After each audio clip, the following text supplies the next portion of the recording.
newspaper was a good community paper, even though we didn't cover any stories of importance of Italians outside community we supported, and we would support certain politicians, of course. We had all kinds of, the paper had all kinds of campaigns. And for example, we did a lot of writing and campaigning against that expressway.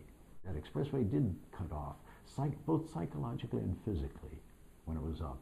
And that, I think, saved the North End for a while, because it did create a barrier, a physical barrier, as well as, something mental.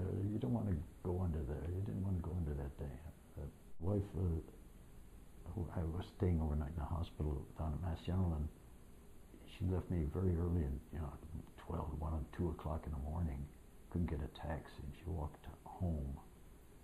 And she said she walked under the expressway. It was still up then. This in the early 90s.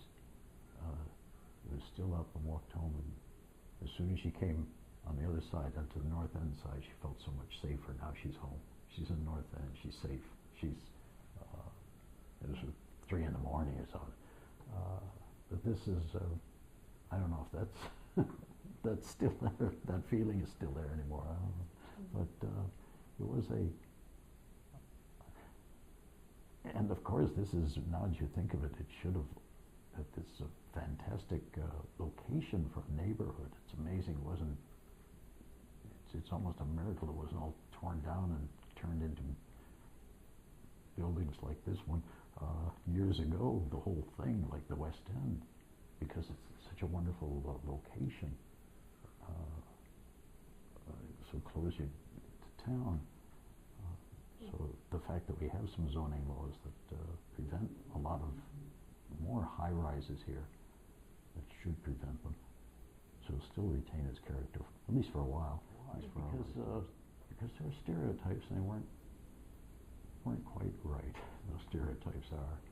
Just wrote articles, tried to get people organized, get people interested in this subject. In those days, there wasn't a gangster portrayed on TV or in the movies wasn't Italian.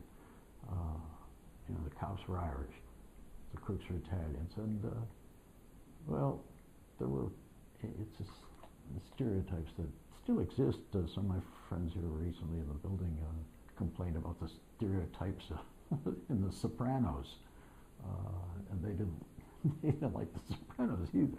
So I'm afraid that all our attempts said, well, not as bad as it was. Who were the first Italian governor? That was a big thing, Foster Fercolo, if I'm not mistaken. Or the first city council president, I think Gabe Piemonte was the first. I'm not sure of that.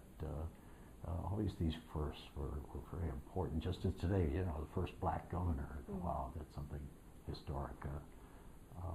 But now nobody even care. Look, hey, that's good. Maybe nobody cares. Okay, Salucci's Italian. So what?